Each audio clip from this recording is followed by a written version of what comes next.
Hopefully we'll get about an hour's worth of how-to material, and don't, go ahead and elaborate and have fun. There's no, and oh, look at that roll.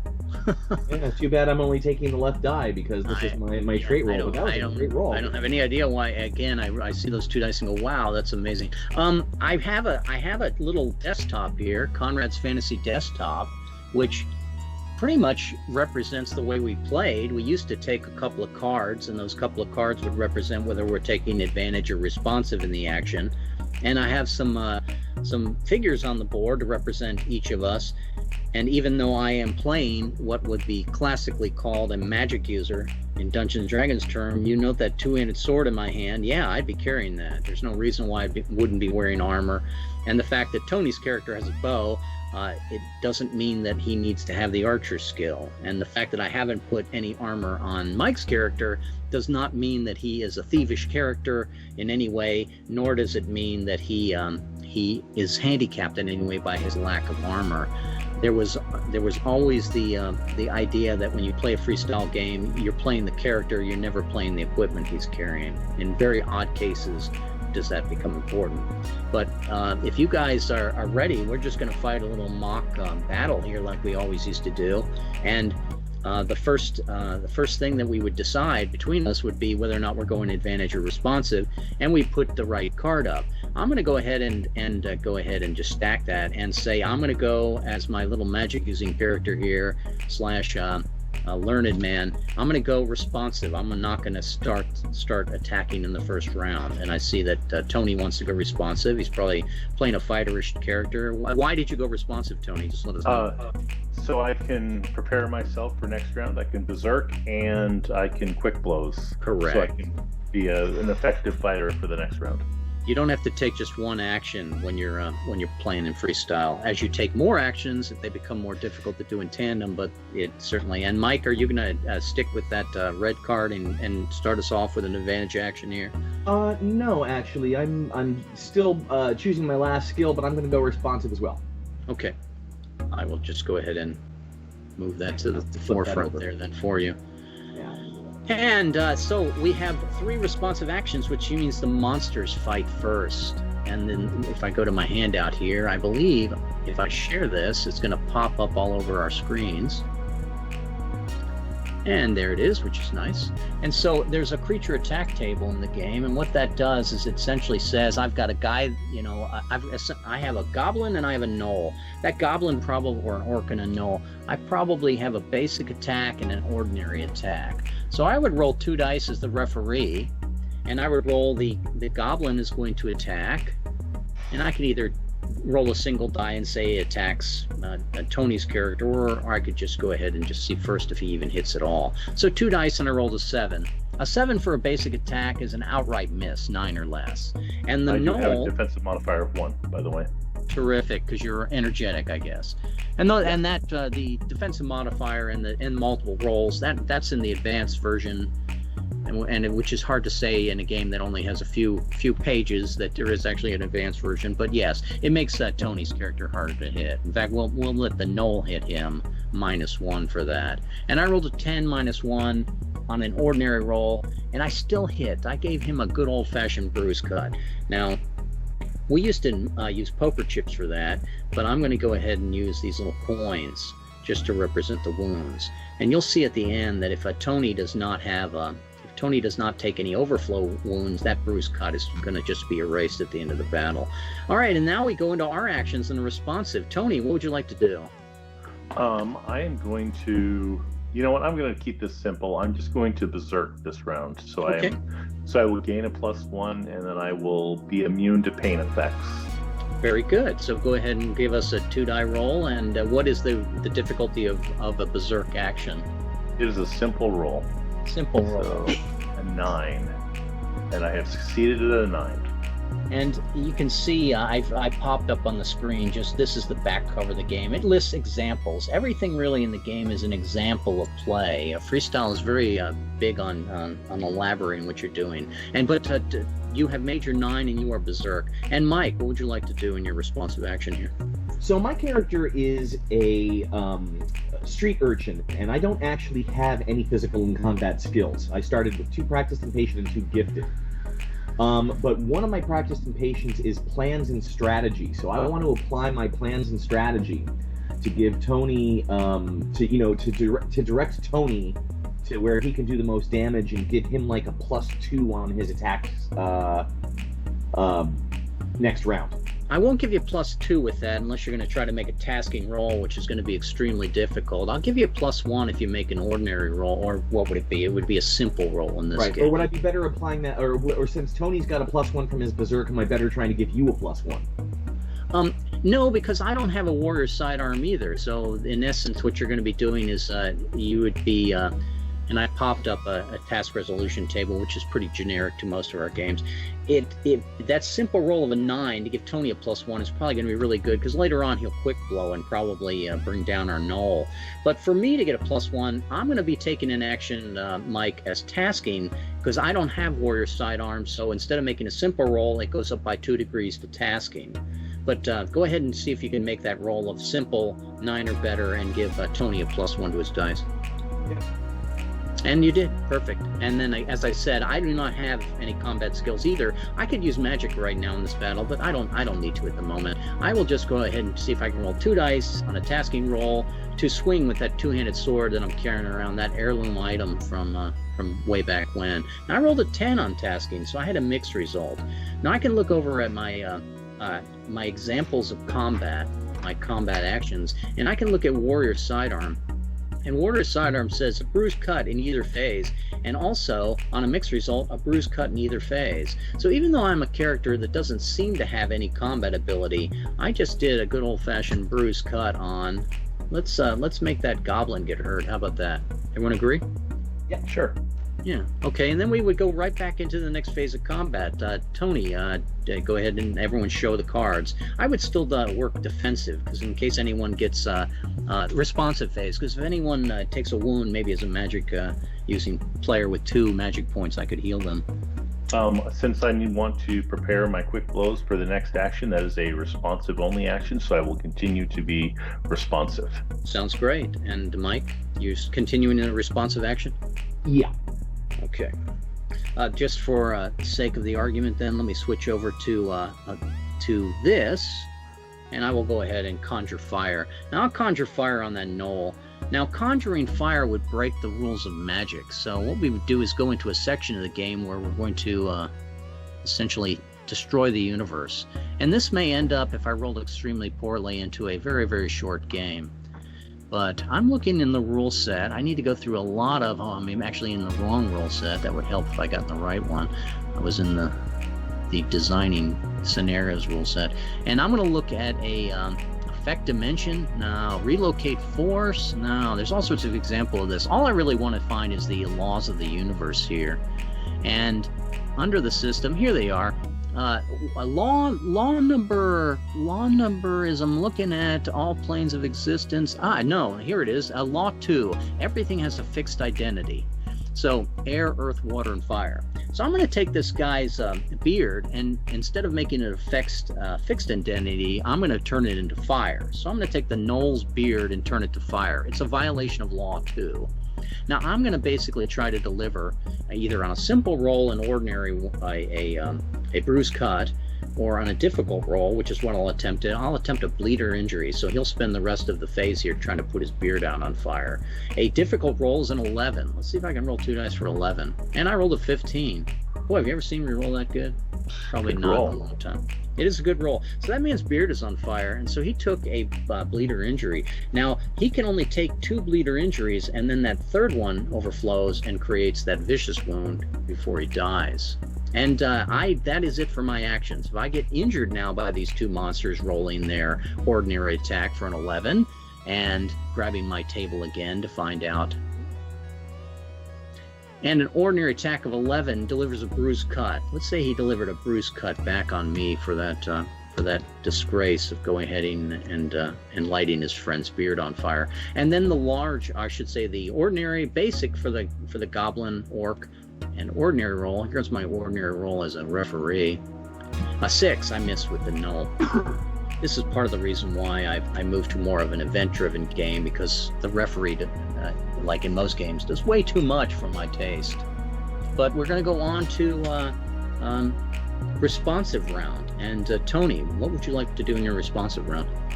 As I said, I'm going to try to set up my quick blows, so I'll have multiple attacks in the next round. Sounds great. That is a difficult roll, and I'm at +2, +1 from my Berserk, and +1 from Mike. Terrific. So trying to roll an 11 on 2 dice. So make that a 9 +2 and 11, which means I gain a die 8 attacks next round. Why don't you dice those right now? 6. Six attacks is really nice. Sometimes we used to say that was a die 8 where we would re-roll the 1. Sometimes we would say it was a die 8 +1, but we would ignore 9. Just because when you get a die 8 attacks and you roll a 1, it is rather disappointing. So Mike, what are you going to do? We know that Tony has a big 6 attacks heading for him. He does. Now, you took was that a bruise cut or a bleeder that you Yeah, took? that's just a bruise cut. That's that copper coin. I'm going to go copper, silver, gold for the 3 types of wounds that we're playing with. Okay. So I don't think I'm going to try so what I took plans and strategy, hide and spy, spirit protector, and sense danger. So from that what am I doing in combat thing, I'm kind of in that try to defend you guys position. Okay. So if you had taken a bleeder that was going to last for the rest of the game, then I would try and maybe have used the sense danger to pull you out of the way of the blow that actually got you. Sounds good. You could still do that. Why don't you demonstrate that for the bruise cut that was on me? Sure. Or for Tony, to show that those things are really, until the game gets to its conclusion and we kill the monsters, those wounds are sort of in flux. Who would you like to try to save with your sense danger, Mike? Or would you like to add yourself a defensive modifier for next round? I am energetic, so that gives me a defense modifier of 1, right? Sure. And they're not attacking me yet, so I'll keep supporting you guys. I was tempted to try and attack just because, the bruise cuts go away at the end of the battle. Sure. Either or. Let me do that, because you guys can both take another bruise. You guys can take at least one other bruise cut before you overflow to bleeder, so. We can, and I've demonstrated that before, but I'll bring it up here on the sheet here. So you can see my character, and Rojo the Clever, and I take a character base and a player base as my 2 bleeder injuries, bruise cut injuries, bleeder injuries, and vicious injuries with spirits. So I'm in good shape at this simple battle. So let me repeat that plans and strategy. I'm going to repeat that plans and strategy and try and get Tony a +1 on all his quick blows, because that can end this battle real fast. Okay. 13. Nice roll, Mike. Yeah. And that takes us through. I already took my actions in the advantage round, so I wouldn't take actions again, and we would go back around to the AB, and everyone should show cards, advantage, and responsive.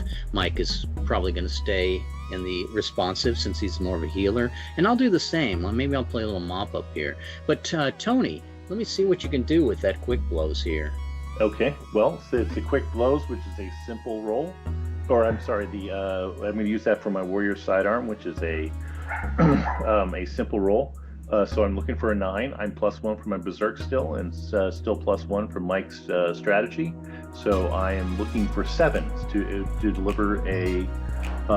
Actually, I take that back. Even if I roll a mix, so I only need to roll a 5 or better to deliver a bruise cut. Sounds good. Let's see if we can kill the goblin first, although these are totally up to Tony, whether he wants to inflict damage on the gnoll or the goblin orc. So I got 6 of these. There's 1, 2, 3, 4, 5, and 6. So I've done 6 bruise cut wounds. We would just sort of hand him, 6 poker chips here, and he would dole those out. So one at a time, go ahead and pick those up. I think one of those missed. Did you miss once? Was it 5 or 6? I'm looking for a 5. Oh, sorry. Just to demonstrate this, there are now 2 bruise cuts on this goblin. So one of them has overflowed as a silver injury, which would be a bleeder injury. And deliver your next blow, Tony. And then any wound should kill him. So now that he has 2 more bruise cuts, he would get an extra silver, which would be an extra bleeder, but he only takes 1 of them, so he overflowed to vicious, but I didn't give him any strength to have a vicious wound, so this guy, in essence, has died on us. And Tony is still delivering another 4 wounds. 1, 2, 3, and 4. Wow, this guy is at the verge of dying. He has taken his 2 bruised cut.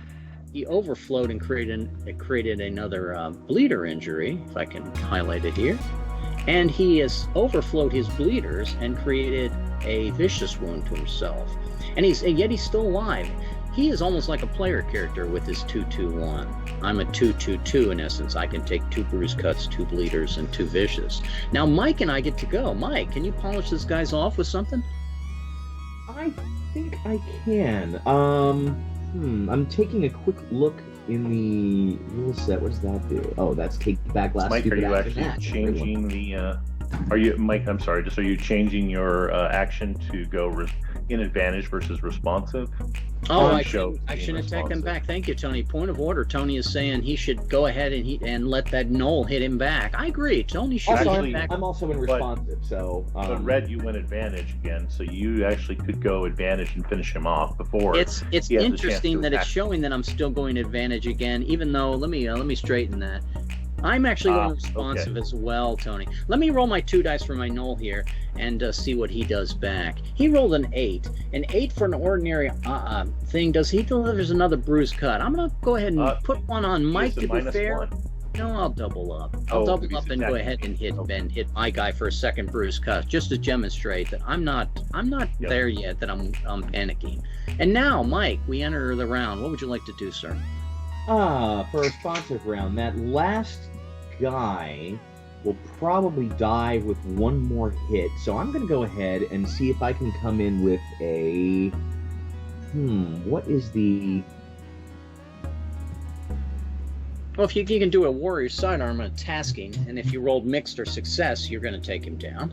Sure, I was taking a quick look at the combat chart for the description, because my guy's not a combat guy, so I was thinking maybe I'd want to go with an irregular blow just for the storytelling, but that would be a limit. Yeah, so, why would you force your character? If you want to demonstrate the mishap tables, we certainly could do that. But no, I'm going to assume that they can look those up themselves. And from the languid pace that we're moving anyway, I would, this is probably the last time we're going to sort of walk through the game in this fashion. More than likely, I'm just going to be going, Mike, what'd you do? Tony, what'd you do? So I'm gonna go ahead and try that warrior sidearm. I don't have it, so it's a tasking. So I'm looking for a 13 or better. I'll settle for a 10.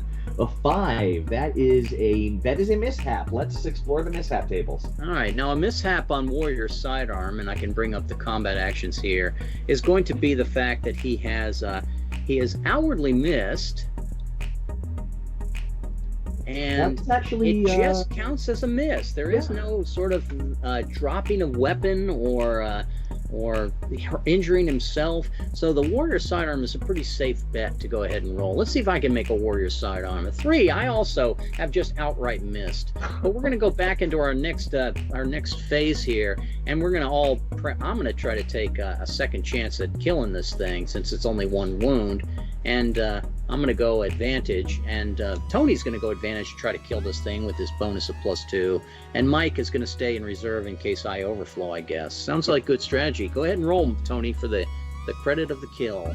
Okay, so I'm actually only +1 because the Mike's strategy that he gave me has gone by. That was last round. But I'm still +1 for my berserk, so I'm looking 2 dice of at least of a 6 to deliver a final kill, bruise cut, and there's a 7.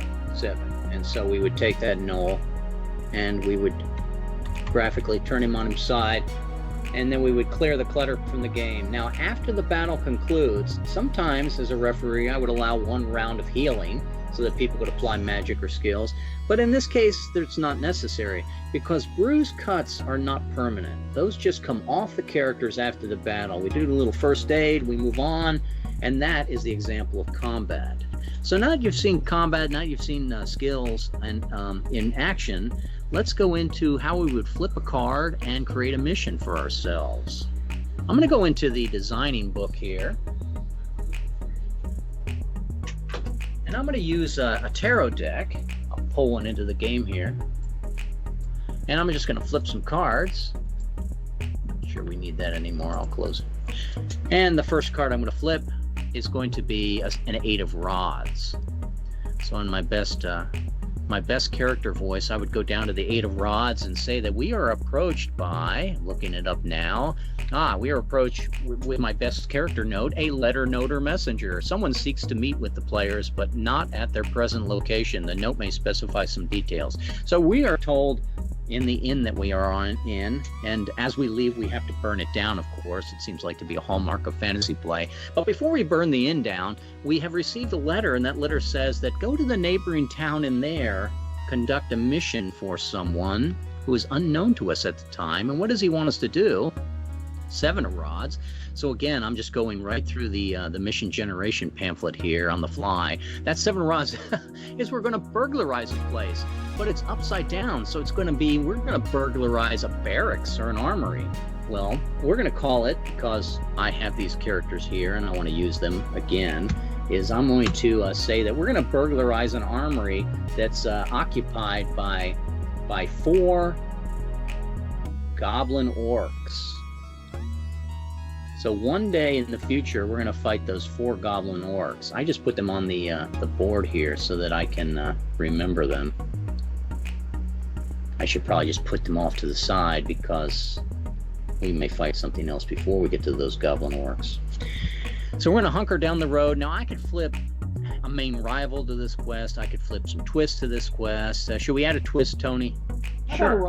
Actually, a twist would be nice. Okay, so how about an 8 of swords? An 8 of swords is a twist. I'm looking at my manual here. Patron's motives we have the finances we may be offered for raiding this barracks. But that 8 of swords that I generated, I read that and it says the twist will be no coin. Oh, is that's got to be, no, here it is. I'm on the wrong page. 8 of coins. Boy, the editing of these things is terrible. Who wrote these things? And I will say one player, since Tony wanted this disease, one player, Tony, will contract a disease that will leave him injured and in need of rest at the scenario's end. It is inverted. If wounded during this mission, the player will contract complications or diseases that could kill the character if not magically healed. So anyone that gets injured on our little quest here, those wounds are going to infect. The enemies are using some sort of, either magical blade themselves or poison, or they're just basically so filthy that we're fighting these orcs that the wounds could end up causing death. Well, that doesn't sound like a very pleasant thing. And we could have easily flipped a half a dozen other cards that would have said that on the occasion of the next illegal act, the player committing the deed will be noticed, etc., etc. So, huge amount of these things. Boy, who wrote these? All right. Now, go ahead, Mike. Going to encounters, should we take ignobles for that little intro battle?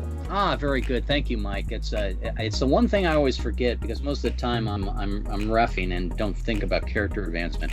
If I just opened up my character sheet here just so I can show it to the kids at home, and there's on the character sheet there are these 9 ignoble deeds, and by checking off all 9 of the ignoble deeds we would in essence go up a level, and going up a level can improve our ability to defend. It can add skills to our character. We also move 1 position on the progression path. So I started as a student, but if I go up a level, I could become a cut-purse, a journeyman, or an apprentice. Because I am only a learned man and can only get learned skills, I would probably become an apprentice.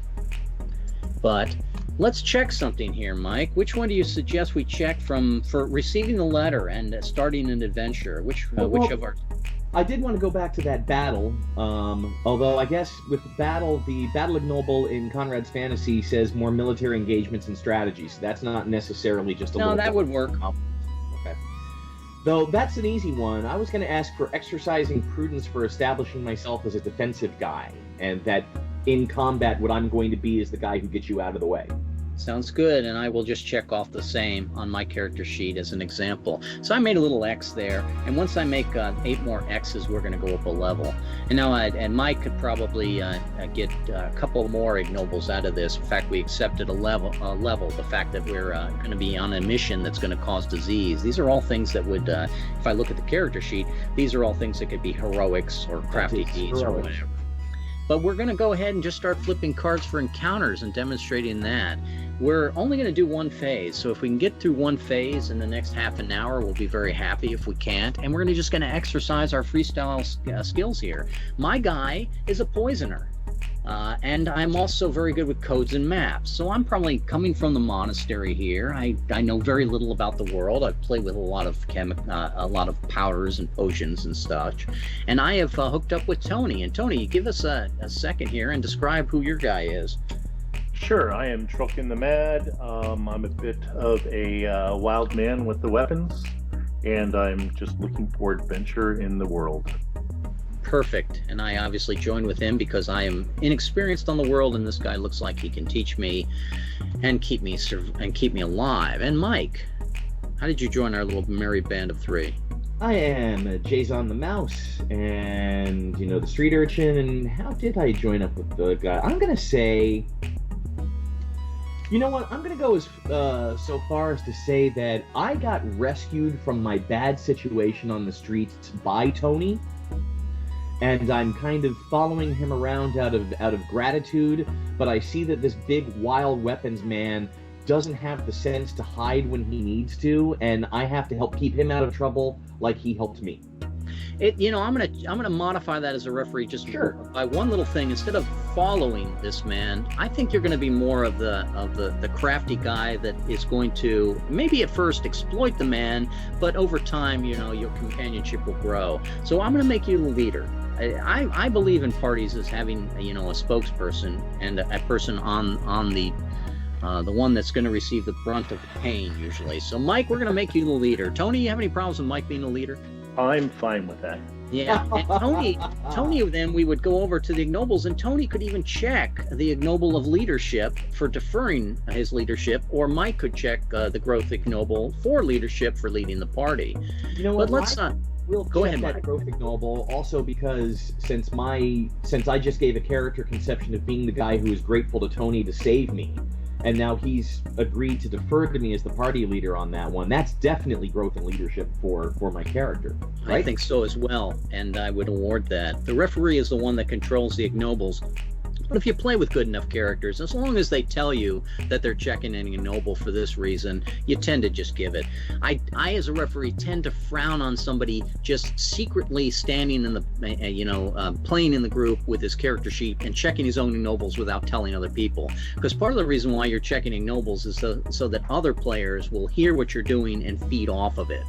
We've had a number of amusing times where people will check fame for things they shouldn't check. Mm-hmm. And all the other players will remind them, and they'll suddenly be regretting to be the killer Lord Skinny. I think is one of the most best examples. I see that we have flipped a queen, and we'll take that. I've taken adventure just for accepting a mission. Yeah, accepting the. So prudence, adventure, and growth are what I've checked so far. We may have a gremlin, unless that's you, Tony. Are you? Let me shuffle the deck here. We may have a Conrad being a gremlin, just flipping our cards for us. I'm going to go ahead and flip the first count of encounters, and we're going to get ourselves a 5. Now, 5 would not be in phase, but it would be a personal event for one of us. So I do not. You're on the encounter flowchart page for the home audience. Yeah, if you wish. I mean, I do have that. I think I added that to the game. Yeah, there's a tab in the game. It's extremely hard to read, but we'll go through it together. And it's at this difficulty, and a lot of people look at this and go, what? But essentially all it is flip a card. We look at it. Is the card Queen, King, Queen, Knight, Knave, or 10? Thank you, Mike, for reminding me. I'm trying to do this as a teaching demo and not just jumping ahead. Yep. That would make it mission consequence. Now mission consequence cards are, as they are titled, they are things that directly the card flips of encounters would affect our mission. So something would be about the letter, we notice, or something would happen with the barracks that we're heading to. But this is just a 5. It's not a mission consequence encounter. So then we look, we're going to be in phase A. The encounters of the game, the travel of the game progresses in 3 phases, A to B to C. Sometimes you jump over one, sometimes you regress back from B to C, B to A. But right now we're in phase A. So if I had flipped an ace, 2, or 3, the encounter would be mission consequence again. If we were in phase C, that same ace, 2, or 3 would become something entirely different. It would become a non-consequence to the mission encounter. But we are not with that 5 mission consequence again. So I go, is the previous king card King, Queen, Jack, or 10? Well, we just flipped our deck in the first. And I always say that the most games start with the Ace of Cups as the buried card if you're just starting with a fresh deck. So the previous card was not a king, queen, jack, or 10.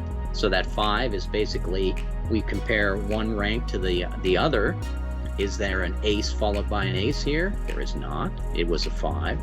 So I'm just going to subtract one card from another. 5 minus 1 is 4. I'm going to compare the two suits, cup and rod. And then I go into my third book here, Fantasy Encounters, on marching along the baronial highways. And I go cup and rod. We have ran into peasants. And I roll a 4 from that combination of the ace and the 5 to get a 4 for tolls. Now, if all of that seems strange to you, there's a number of examples of us doing this, playing Cutlass or playing with Era 10, that you can find on other YouTube videos. But a toll, Mike, you're the party leader. You don't have any money. How are you going to pay this toll? I'm going to, I have my hide and spy skill. I say we just go off the road, jump into the woods, and go around this gate. Sounds good. Let me get a roll of a 7. A simple roll from you for that. 12. And that's how you get past your first encounter in the game. And for every time you roll the dice in the game, your character should be thinking about ignobles. So Mike, you successfly navigated us to 1, avoid a toll, which is nice, and 2, take us around an area which could have involved monsters. Which ignoble do you think that would be? I think that's a crafty deed. Sounds like a great idea, crafty deeds. Only for level 0. And I'm going to go ahead and flip the next encounter. So that 5 was followed by a 10. So we go to our list. Is it a king, queen, knight, knave, or 10? It most definitely is a king, queen, knight, knave, or 10. And I know, because I've played this game for 20, 30, 40 years, that a 10 is going to advance the phase. And that's all we're looking for in our little demonstration here, advancing out of phase B and getting to the barracks. So that 10 allows us to advance in the progression of adventure, and we're going to go right into the climax. Now, I could have drawn up an elaborate climax challenge before we started here. I could have had used the castle book and generate a castle. I could make us go through a series of underworld rooms, all of this. However you're familiar with playing a fantasy game, you certainly can play the same way here. But for us, and with our experience, we're going to just go right into the climax challenge, and we're going to put those 4 orcs I said we're going to have to fight in the barracks. And I'm going to put them right into the game. And we're going to make them interesting. We're going to make them 1/1/1s, because we saw how deadly Tony can be. And we're going to go ahead and try a little bit of chicanery here and beat these 4 guys, and then that's probably where we'll cap the adventure and our how-to.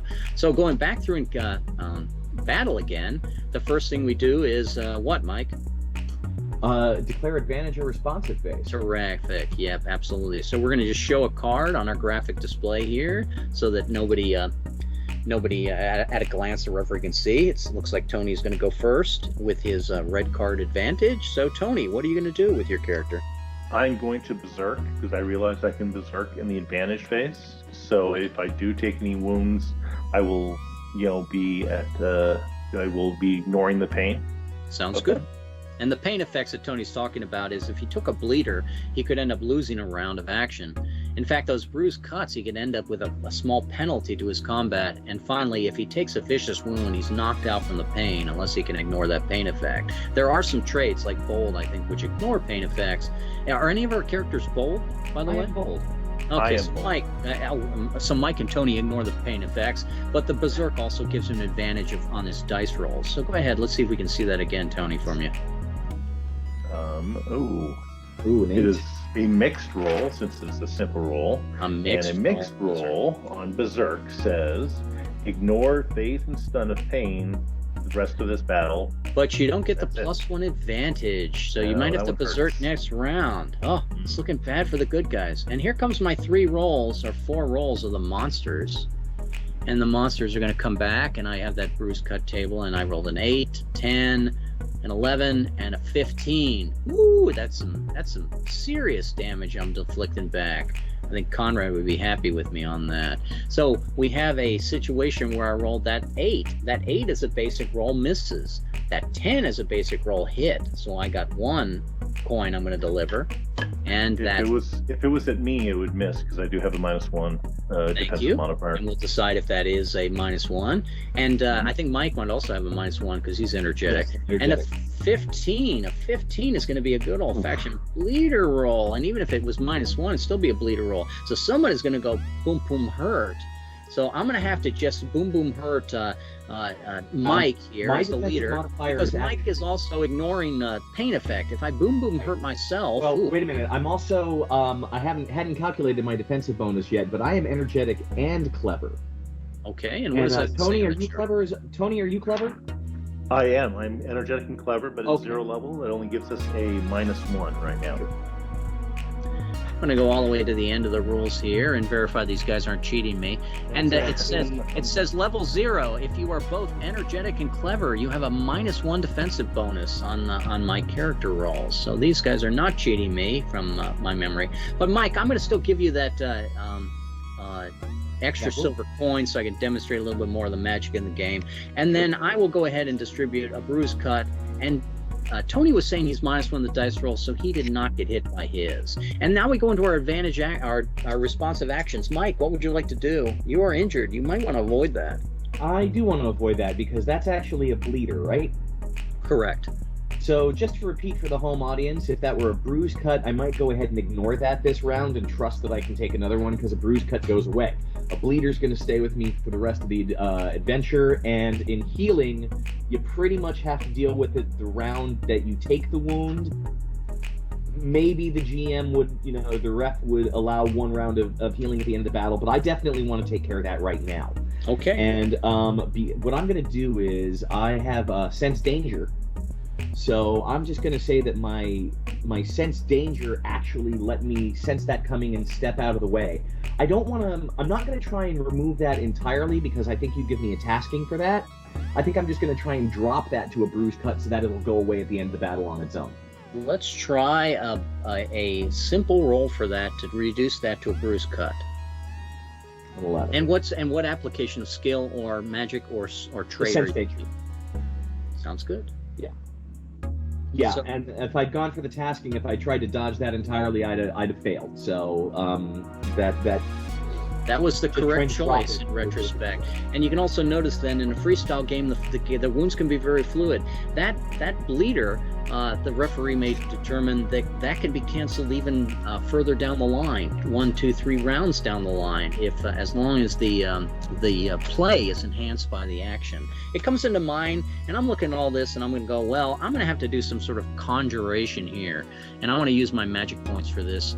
And I know that all planes of existence are separate and distinct by law 4. But what if I decided that that's not true, and we're going to only fight 2 of these guys, and the other 2 I'm going to hide and trap for, let's say half D8 turns in a big magic box. So I'm going to create essentially a force field across this map here, and we'll get really graphic with our tool. And I'm going to go ahead and I'm going to try to create a force field that's going to keep these guys from attacking us, so we can defeat 2 guys first and then worry about the other 2 later. And the referee might say, well, that you're keeping 2 guys out of combat. That sounds like it's going to be a difficult roll. Should it be a tasking, Tony? I was thinking it was probably tasking. Okay, so it's going to be a tasking roll. Now, tasking roll, I normally would need a 13, but I have 2 magic points, and I'm going to expend them. So I'm +2 to my dice roll. Rolling for a 13, +2 to my dice. Let's see if I bring the demons from hell on, or if I make my roll here. I rolled a 12, so it's a mixed result. I'm going to stay with that mixed result, and a lot of these are defined by the referee. Some are defined as examples in the game, but I'm just going to freestyle this and say that mixed result means I created the box, but I have taken a spirit wound from that. Now, the difference between spirit wounds and bruise cuts or bleeders is those tend to not heal. And so I'm going to have to either seek some sort of spiritual guidance, or I'm going to have to atone for my sins, or maybe I'm going to have to recover over several missions in order to get rid of that spirit wound.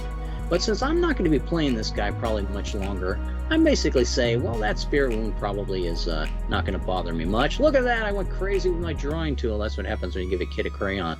And I'm going to grab that extra coin there, that dark old Russian coin from Epic Table, and I'm going to mark that as I just took a spirit wound. But now we're fighting 2 guys, and it's going to last for a D4 turns. We're going to be protected from that. Here goes my single die. I rolled twice. How about if I roll that single die and we're protected for 1 round? Seems like an awful waste, but sometimes that's the way it happens. I should have taken half of that Zaki pair I rolled that 15 on. But for next round, these guys are not going to attack. And now we pick our cards again, advantage or responsive. What would you like to do, guys? I will go advantage this round. Okay. I'm sorry, responsive. And I will go, you're going to go responsive. Let me move that card to the forefront there. And I'm going to go ahead and go advantage to the first round here. And I'm going to continue to use my magic, since that seems to be my modus operandi. And I'm going to try to deliver a bruise cut on a simple wound to one of these goblins. So I roll 2 dice, and I'm looking for, is it a 7 or is it a 9? It's a 9, isn't it? This bastard game. I have delivered a bruise. Yes. I delivered a bruise cut on this guy as my advantage action. Yeah, it's a 9. And I go over to their attacks. They get 2 attacks back this time, not 4.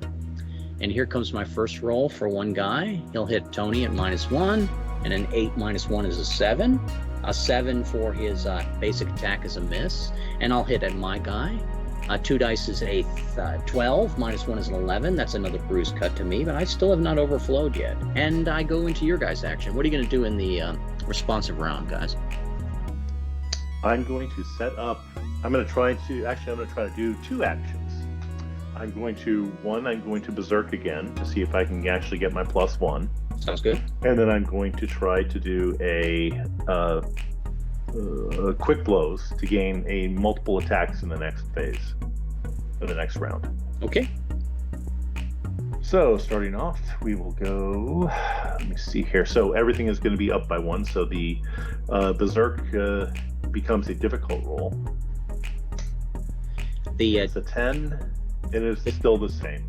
The degree of difficulty moves up because he's doing multiple actions in one round. Go ahead, and he rolled a 10. A 10 is another mixed result. You're still ignoring pain, but you didn't get that bonus advantage for the rest of battle, sadly. And your second action is the quick blows, which is now a tasking roll. So I'm looking for a 13. And I rolled a 14. That's a terrific roll. I will have 5 attacks in the next round.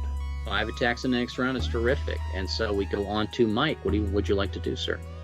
So I'm just going to do that plans and strategy again to try and get Tony his +1. But I want to try and do that I'm going to try and do that for the rest of this encounter, and that's in the rules pamphlet. That's the tasking. Okay. So I'm looking for a 13. 7 is just going to be a straight fail. 7 is a straight fail, so you probably got more ambitious than you might have tried. But we're going to go into the next round, and we're going to pick cards on advantage or responsive. I'll go ahead and take a responsive this round, and I'll go.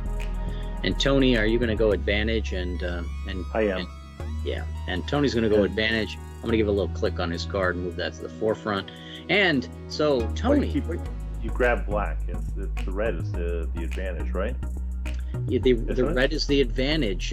Are you seeing that polar opposite from Mike? Do you see it as advantage? Because I see it as advantage on the. I see Tony's card as advantage. Yeah, I see Tony's really? card. I see it as black. Interesting. Okay. Let me move it a little bit to the side here. And did that help make it red? No, it didn't move it up. There you go. There's. We'll go by position. The card closest to you will be what you're actually. Okay. Yeah. Since we have a little bit of a lag running with our images here, and if you had done this tabletop, there'd be no doubt you would definitely have a poker card, a playing card in front of you that you could see. I've seen people use the playing cards. We each have different numbers. I'm a 2, Mike's a 6, Tony's a king. I've seen people use the playing cards as randomizers as well. So if they wanted to know where the monster is hitting, he could pick a card. Oh, I flipped a 6. That means Mike. I flipped a 2. It would be Rojo, my character. But going on to Tony, he's got 5 attacks. None of them with no pluses. No attacks with 5 pluses, but he could definitely kill some guys here. So I'm looking for at least a 7 because I can deliver a bruise cut on a roll of either success or mixed. And so I need at least on that simple roll at least a 7. So 5 rolls of a 7. There's 1. There's 2. There's 3. There's 4. And a 4 on the last one will be a fail, so I have missed. So I've delivered 4. 4 damage. I put 4 of the copper coins in front of him so that he can dole them out. And how would you like to deliver your injuries here? I think I will kill this one goblin right in front of me. So he's going to go ahead and deliver a bruised cut, and then the second one he overflows that he delivered as a bleeder, and then the third one he delivered produces a vicious wound, and then that last one overflows, fall of bouncing ball, and ends up killing one of the goblins in the game, one of these orcs in the game. And I can just go ahead and move these off so that we know. And if I really want to be fancy schmancy, I can also just erase the hit points. And I go into their attacks. Now, our wall of power only lasts a turn. Boy, was I a weak magic user here. But we're going to be attacked 1, 2, 3 times. I'm just going to go and even it up. 1 attack on each of us. So the attack on Tony at -1. Here comes my dice rolls. And it's a 9. -1 is an 8. He delivered a bruised cut wound. On the basic roll? Basic or ordinary? Oh, I missed. I'm sorry. Yeah, no, I was reading the wrong one. Yeah, I was reading as if these things were large. And I take an attack on Mike, and Mike is also at -1. And I rolled a 10 for Mike. So I probably was seeing things out of time. That's a bruise cut. The norms were playing games with me. Now notice this. I took another bruise cut wound, but I cannot take 3 bruise cut wounds. So one of them overflows to this bad old bleeder. And because I am a man who is not bold, I'm going to suffer some pain effects from that. So I believe that makes me miss a round of combat. Is that correct? I'm essentially stunned. Correct. Stunned. And we could, show that by the fact I could slightly tilt, I could be upside down, I could face this way. We'll do it like that. It looks like I'm knocked down, but I'm not out for the count. I have lost my action. Sometimes we would flip the cards over to delineate the fact that you've lost your action. I'll put that bleeder right on top of this to show that I've lost my actions. And I go over to you guys again. Mike. Well, we're in responsive phase, so Sure. I'm going to try to use my sense danger to have pulled you out of the way, reduce Okay. that bleeder to a... Oh, it's an overflow. It's going to still overflow. You'd have to eliminate it entirely. Wouldn't that take a tasking roll or not? Well, it was actually only a bruised cut that you have taken. Yeah, so... but he's taken his bruise cut, so it's overflowing to... Interesting. Yeah, it's right. He can, if you can, with your actions, if you can reduce the severity of any blow, that last blow I took technically is bruise cut. So you can eliminate a bruise cut from me, which would stop the overflow. Yeah, so I'm going to try and do that.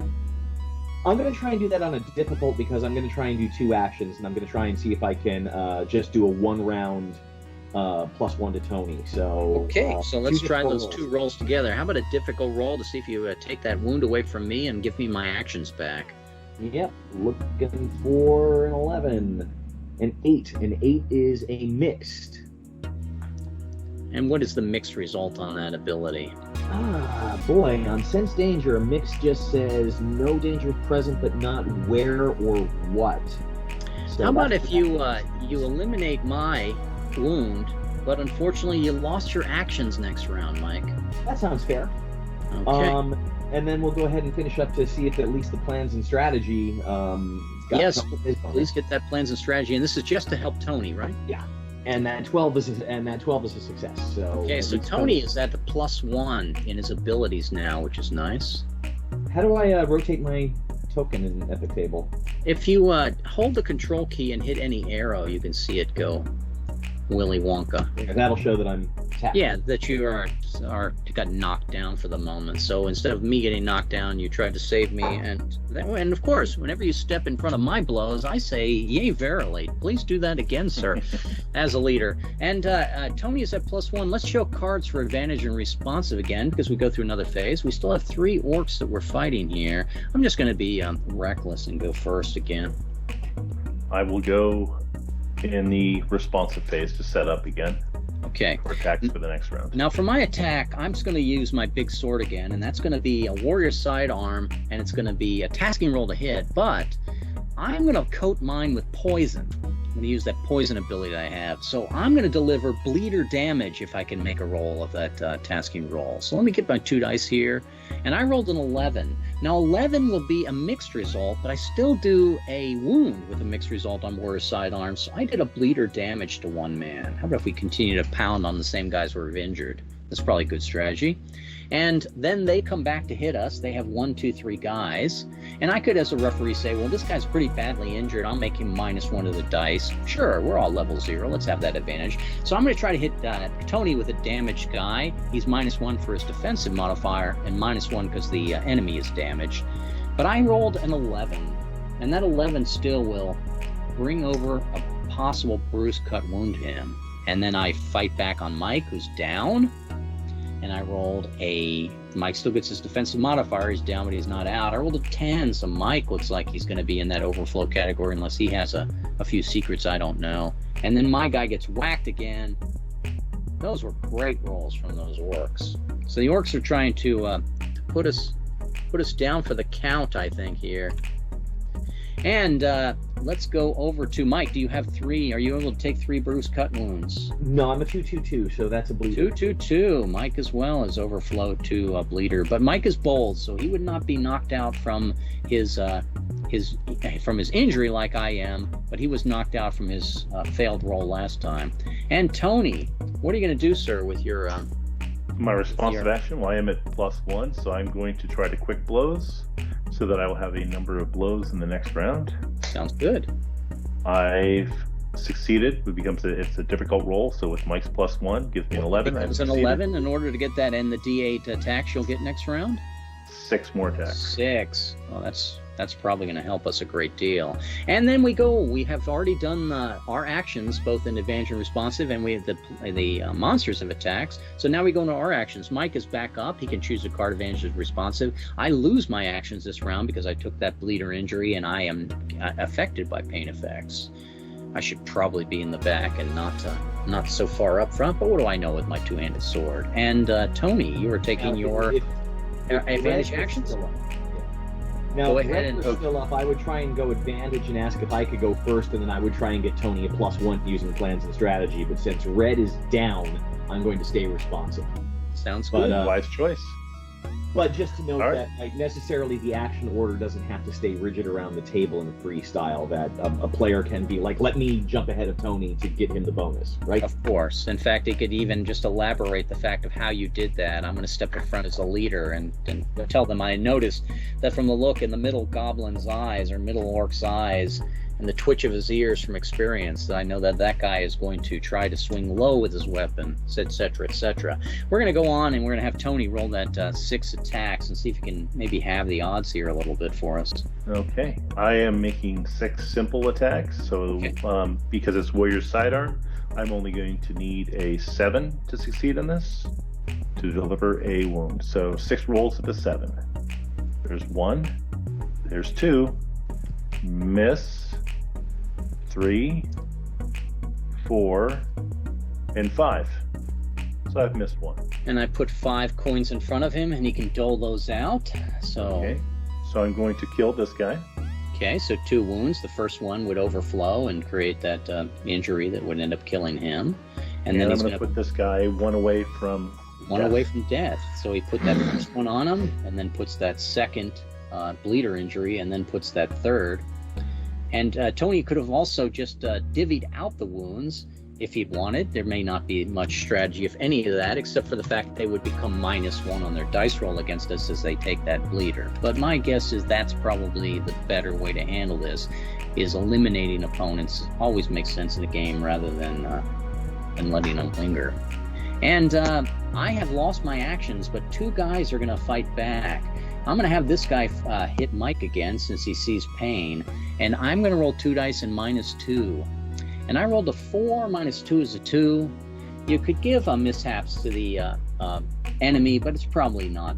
It's probably just more work for the referee. And the second attack, I'm going to attack my guy that's down, and I rolled an 8. An 8 is a miss with a basic attack, so that was at least some good luck on our part that none of the monsters hit us back. Take your action, Mike, in the responsive phase, please. in the responsive phase, I'm going to go ahead and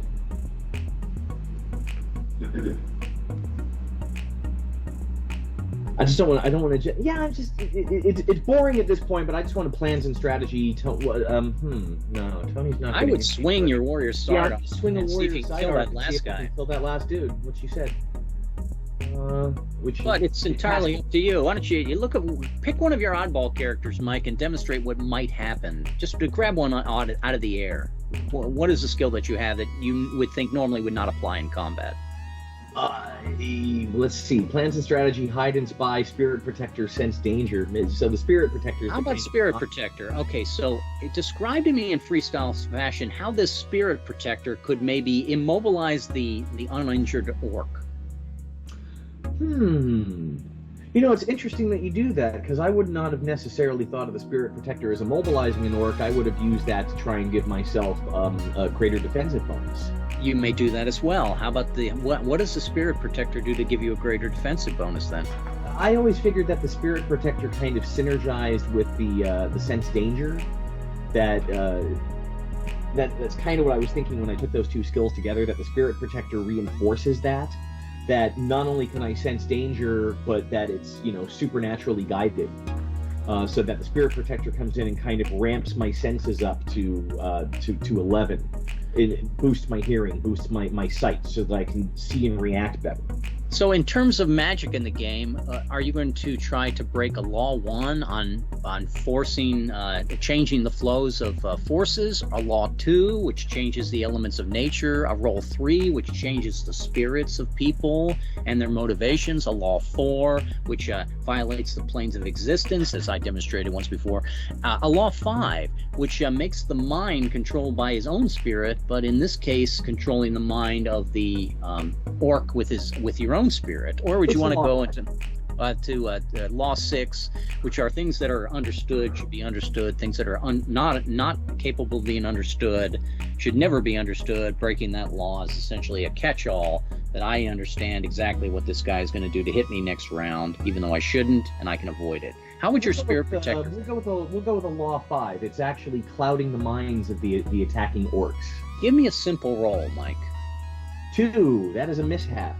Okay, so that is a mishap with magic, and a mishap with magic. And forgive me if I'm making you Now, Mike, do you have a point of magic points? I do not have any magic points. Only students. If Mike had a point of magic, if he was more learned, the scholar like my character, I remind him. No, we're not going to tease Mike here.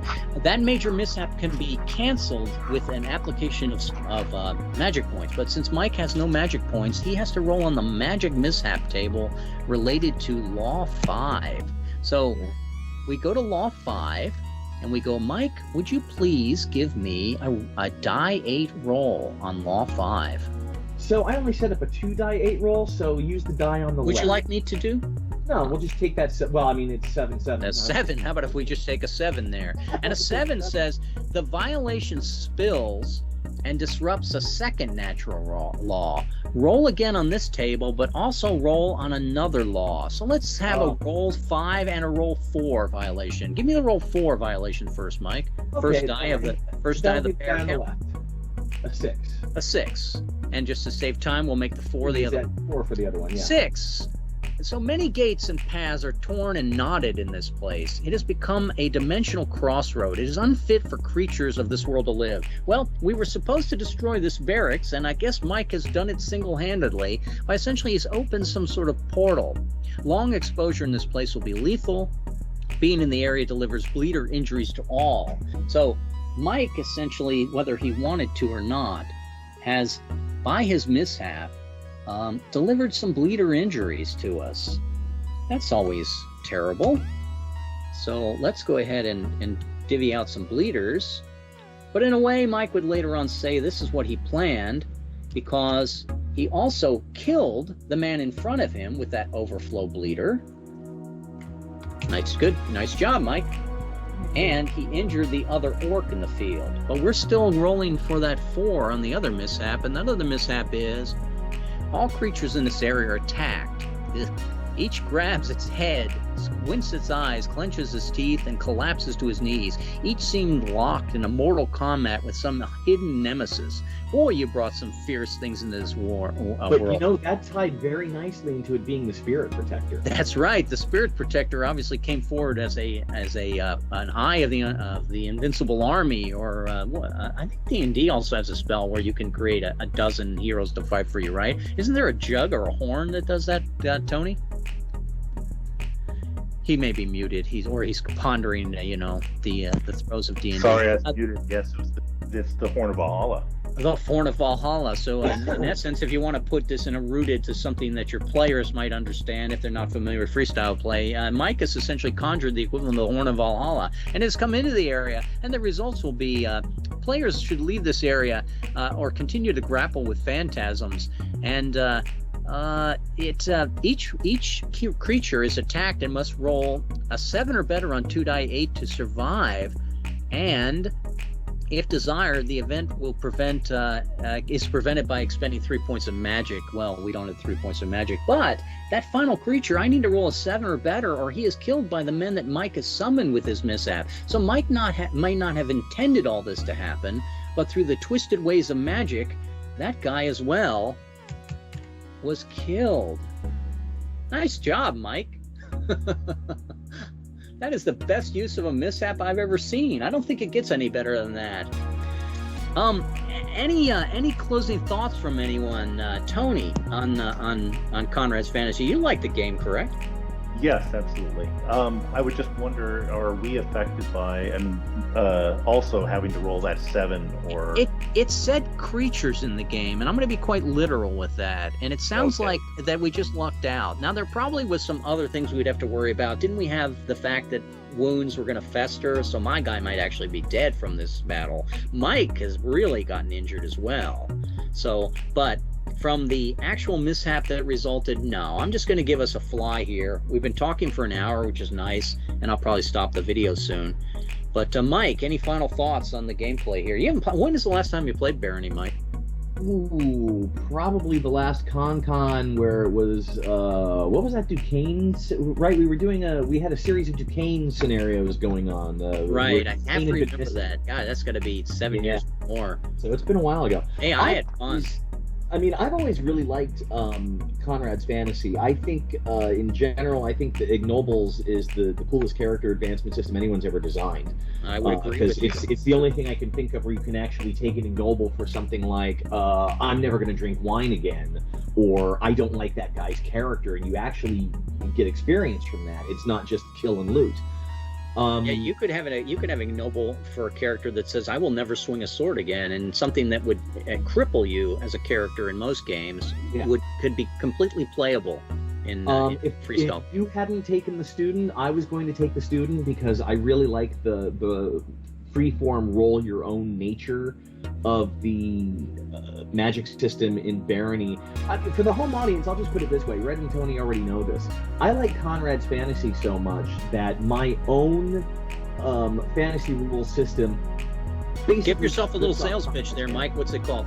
Well, right now working title is the Pangea Cataclysms because Red correctly said just Pangea is boring, so Cataclysms makes it exciting. But I mean, the basic structure there is very much like that of Conrad's Fantasy, except I think I went up to 10 laws of magic, and I'm stealing another innovation from Red. The current version now has like 14 ignobles, and you check 10 to advance because I really like that. That makes it so much easier than I need that one ignoble, and you're not going to get, say, ship engagements. That's Cutlass. You're not going to get ship engagements in the center. I played it, Mike. It's a nice system, and it's certainly it fits my criteria. I think it's easy to use and it's easy to learn. Yeah. Well, I'm going to stop the video here, guys, because I don't think anyone watches an hour video online except I do, and then we'll decide what we're going to do after this. Actually, I would say before you stop the video, should we just pretend that we've leveled up and talk about that on the progression chart really quickly? Sure. Say everybody leveled up. Let me flip over to that. I'll move this card out of the way. And when we leveled up, let's say we have checked off all of those ignobles, we would move one step forward. Yeah. Pretty obvious. I would go to Apprentice here. I'll circle it. And at the apprentice, I'm going to grab another color. Tony, you started as a footman? I started as a footman. I would continue into the. Man-at-arms. I'd probably go to man-at-arms would be the way to go. You would want, Tony, you'd want to go to man-at-arms because that's going to give you an additional bruise cut wound. Yeah. And Mike, you started as an urchin or a bumpkin? I'm an urchin, so I have to go to cut first. I'm going to back up and talk about... no choice there. Yeah, I'm going to talk about back up and talk about Tony for a moment. Okay. On the wounds chart, and Red, if you can call up your character sheet again for the home audience. Sure. All these adjectives, character base, everybody gets a wound because they are alive. Everybody gets a wound of every type because they're a player character.